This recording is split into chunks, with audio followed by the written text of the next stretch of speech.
Okay, we're going to discuss the answers to the questions from Chapter 2.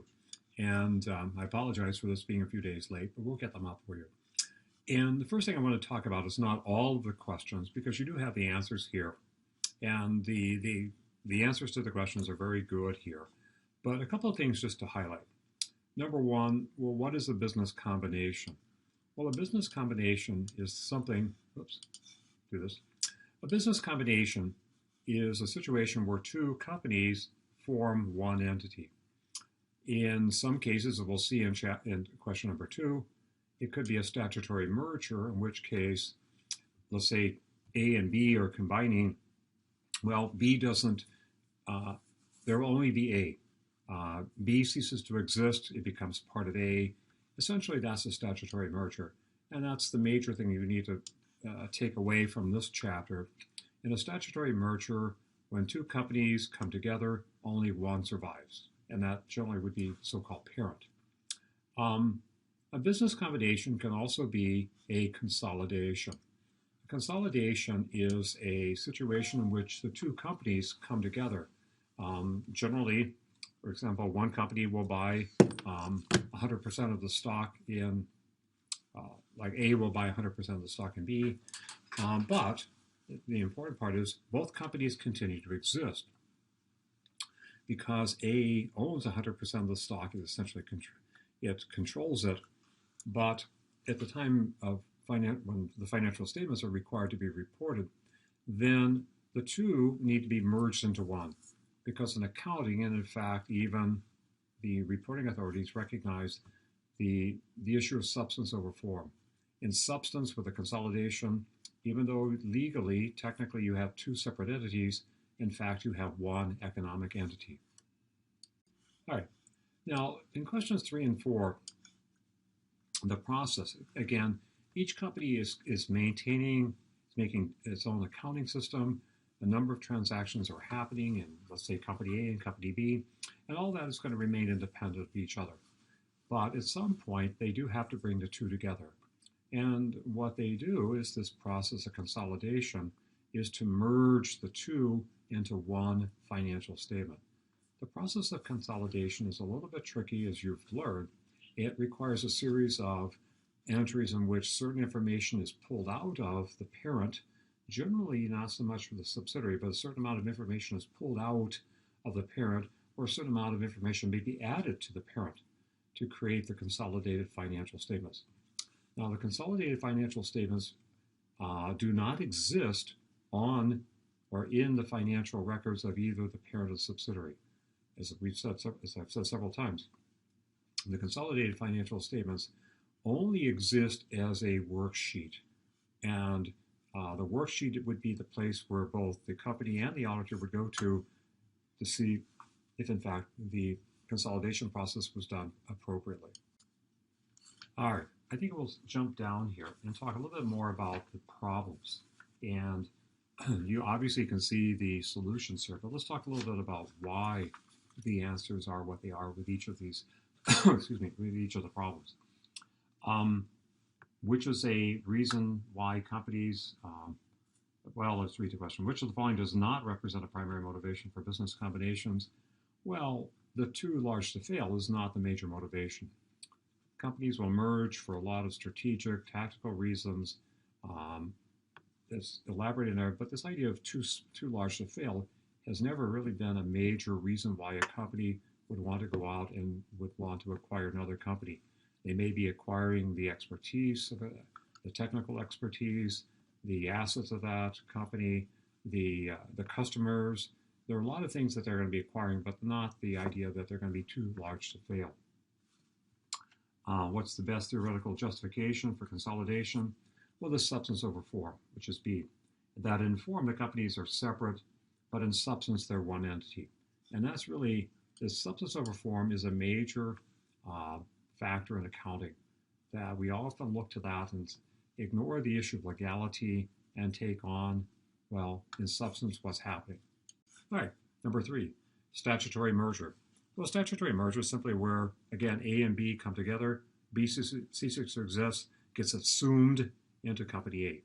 But the important element of a statutory merger is that you have a combining of companies, but there will only be one surviving company. Number 4, under the section 805. All right. Number 4 is kind of a interesting question, and that's if the fair value given is less than the fair value received, then you essentially have a bargain purchase. And so that triggers a gain that's recognized in the year in which the companies come together.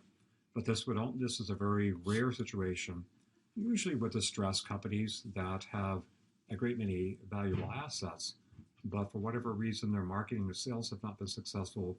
So they're able to be purchased by companies at a bargain purchase. So if Company A buys Company B in a situation, Company A would have to recognize a gain in the year of that purchase. All right, in-process technology, in-process research and development. If a Company A is willing to buy that and recognize it, that intangible asset, then it can indeed be capitalized. Normally it's not under U.S. rules. As we'll see a little bit later, under international rules, it can be recognized within a company, but generally under U.S. GAAP, we don't allow that. All right, number 6. This is one of those almost by the book situations. When Company A acquires Company B, they acquire all of the assets of Company B. One of those assets may in fact be a lease. As long as B continues into existence, it seems that A has indeed acquired an asset, and so that would be an intangible asset under this contractual legal obligation rule. Okay, number 7 is related to one of the previous questions we had, where you have this, where do you recognize a gain in a business combination when you have a bargain purchase? If the fair market given is less than the fair market you receive, in other words, if you give $8 and you have a fair value of $10 that you're getting back in terms of assets, that would trigger an immediate $2 gain. All right, attorney's fees and accounting fees, things like that. Fees associated with getting the merger, getting the acquisition executed, those are always treated as an expense in the year in which they are incurred. Okay, for a lot of reasons, let's say Company A again is acquiring Company B. They like the management of B. They want the management to continue. So they offer them a bonus based on the performance of the company. And the bonus only will become payable if certain target profits are achieved over several years. It's not a one-time deal. So the present value of that bonus agreement or agreements is going to be added to the acquisition cost. It's treated as an additional cost of acquiring, let's say, Company B in this combination. All right. Again, let's assume Company A is buying Company B. Company B has goodwill on its financial records as part of its assets. Well, that goodwill is not recognized as a separate identifiable asset that's being purchased. It essentially goes away. Now, if in fact that is because of something that B has bought, it may show up in what the A is willing to pay for it, but that asset does not come over into and be added to whatever goodwill A may have or whatever goodwill A may generate. So, for example, if A had $100,000 of goodwill, and even if they recognize another $50,000 of goodwill from this, they're not allowed to add, let's say, if B already had $20,000 of goodwill on this balance sheet, that does not get added. In fact, it basically goes away. All right, now, question or problem number 11. The question is, what they're asking here, make sure I have it right, okay, how much is reported for goodwill? Well, the first thing we always start with is, under the acquisition method, what is the acquiring company paying? Well, in this case, whether it's in the form of cash or whether it's in the form of stock, okay, in this case, Ren is paying $800,000. Now, as they say, the book value of these assets, okay, all right, now in this case, if we examine the fair market value of the assets that were acquired, they're paying $800,000. These are the fair market value of the assets that are being acquired, okay, and or the liabilities. So the fair value of the net assets here equals $680,000. Again, from what they tell you, you write down the receivables from 180 to 140. Capitalized software cost remains that. This is something that's new. That's not in the financial statements, but this is something that Ren is willing to pay for, the 200,000. So the sum of these less that gives the net fair value of the assets. So the 800 minus the 680 means that in fact the goodwill that they're buying here is the $120,000. All right. Well, question number 12 is looking at the issue of, without reading through all of the information here, with Beasley buying company of Donovan. So the question is, how much liability does Beasley take on when it acquires Donovan?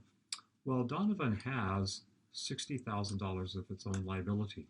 So if you acquire 100% of Donovan, then you also have to take into fact that you're going to assume that you're responsible for their debt. The contingent liability, even though it's added to the purchase price, is also a liability, and that is part of the investment. That the $20,000 will be part of Beasley's investment account, but on the credit side of that, the $20,000 will be a liability. It is something that they anticipate, not that they have, but they anticipate they're going to pay over a period of time. And the $15,000, okay, in this case, they have the expenses that are for the legal and accounting fees. In this case, the credit entry, instead of doing directly to cash, they make a credit entry to the liability, the payable account.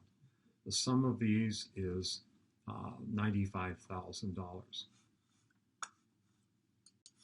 All right, as we demonstrated in class the other day, 13 is a little bit of a tricky question, because what it's asking is, how much should Beasley record as the total assets that they acquire as a result of the Donovan merger? Well, okay, certainly they are acquiring the current assets, they're acquiring the building and equipment, the unpatented technology.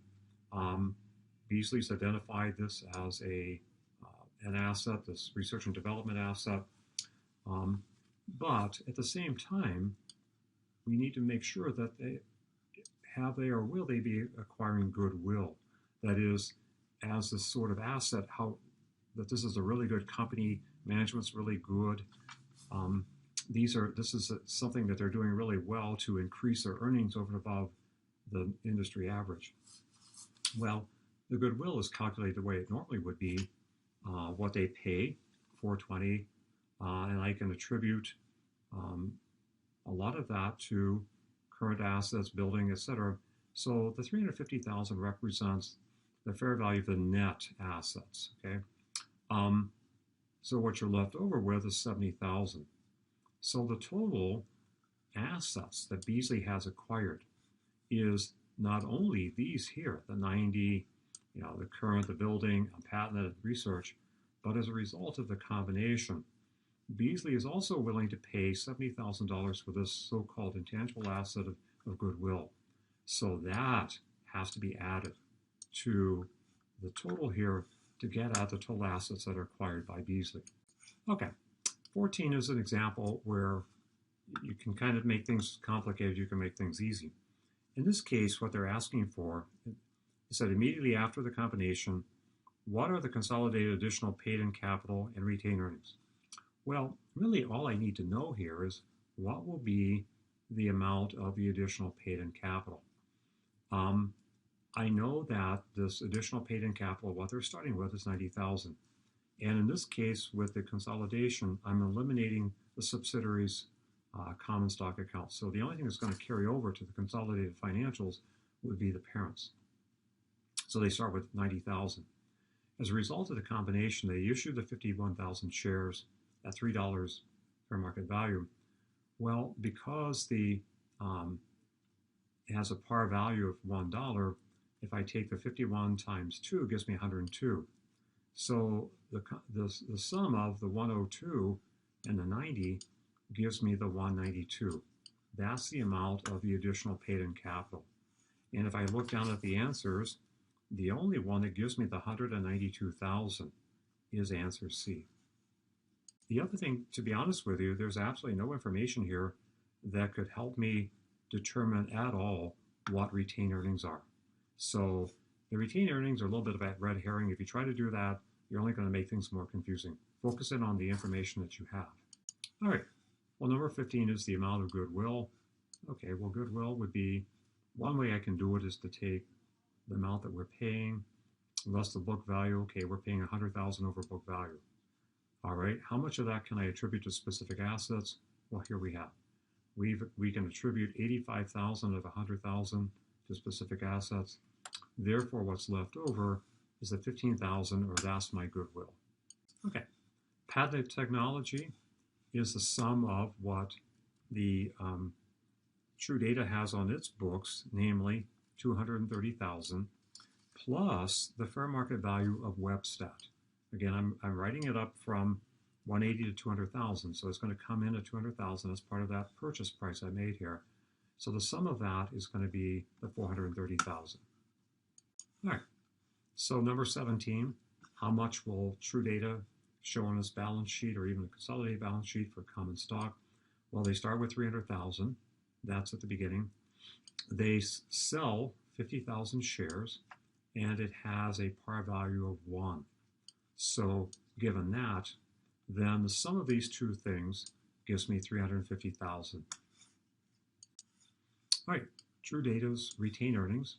Well, retained earnings is a function of beginning plus additions, which in this case would be net income, and I get the net income by taking the revenues. 250 minus 170 gives me the 80. So that's the income they have. So at the time of acquisition, they have the 210,000